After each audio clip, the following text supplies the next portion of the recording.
Boundaries, boundaries, boundaries, boundaries. Some people have them. Some people don't know they exist. Some people don't understand them. Some people don't know the difference between action boundaries and boundaries with words.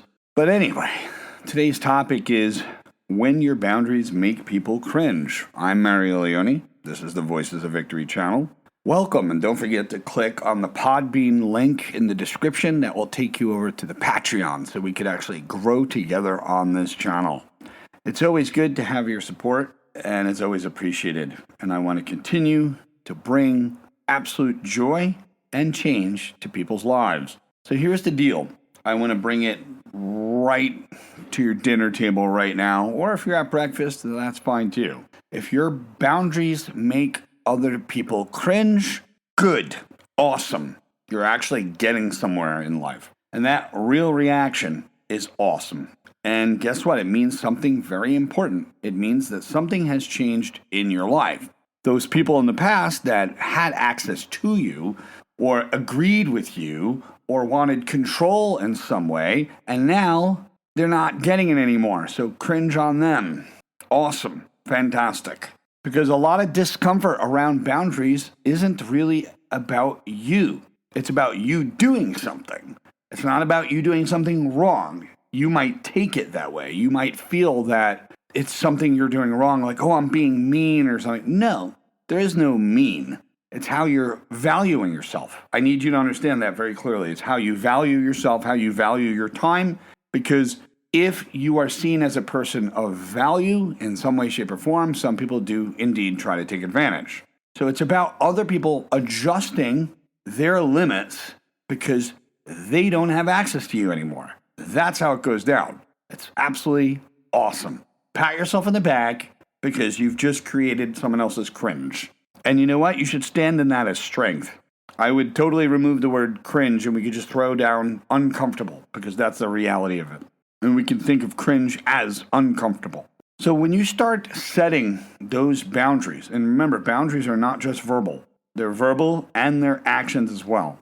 And they actually should go together. If they go together, that's awesome. If you have one, if you just use verbals and then all of a sudden you don't have any actions, people might test your boundary. They might decide to stretch your boundary a little bit. So it's not about doing anything wrong. I want you to know that. It is about making the boundaries clear because what you're doing is completely disrupting their expectations. Because some people have expectations and preferences of you. And as human beings, the way we can understand depression is when something in your reality doesn't match your expectations or preferences. So if you're interrupting or disrupting those expectations, so be it. Really, so be it. Because there are people who benefited from you and benefited from the fact that there was no boundaries. It was completely unclear. Nothing was set. There was none. And they'll get confused, they'll get irritated, and they will even guilt trip you and manipulate you. Just remember that. They will try to do that. They'll say, I want the old you back because you changed in some way. And that they don't like it. It somehow impacts their identity in some way, shape, or form. But that reaction, while it might be very unsettling inside of you, most of the time it might feel that way, it's just letting you know that the old dynamic is not happening anymore. It is done. It is behind you.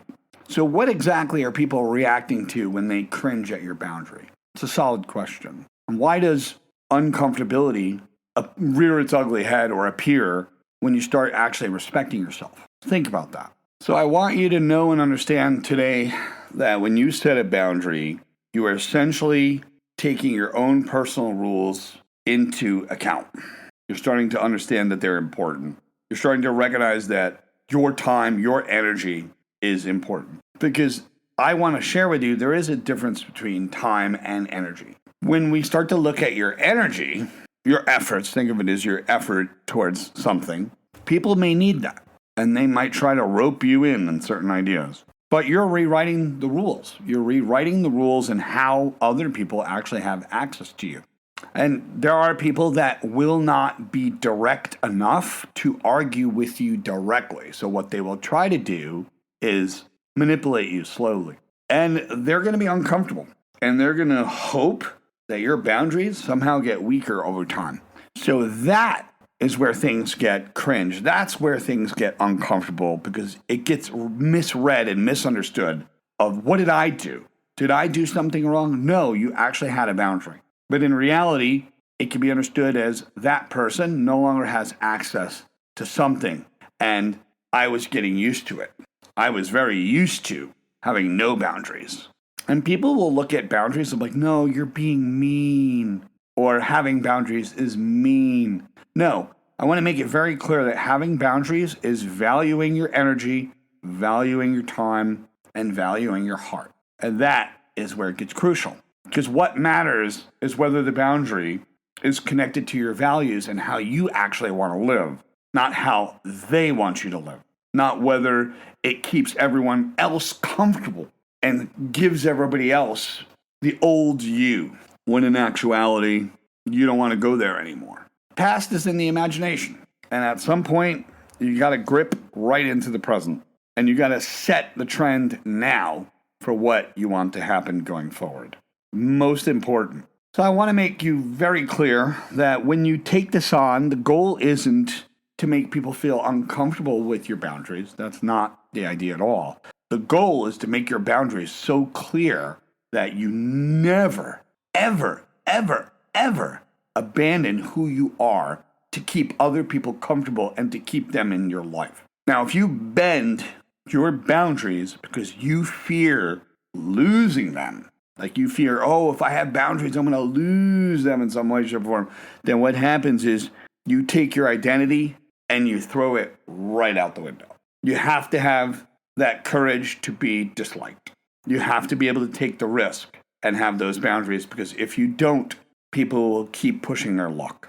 Have a great day. See you on the next episode. Don't forget to click the Patreon link below, and we'll grow together on this channel. Have a great day.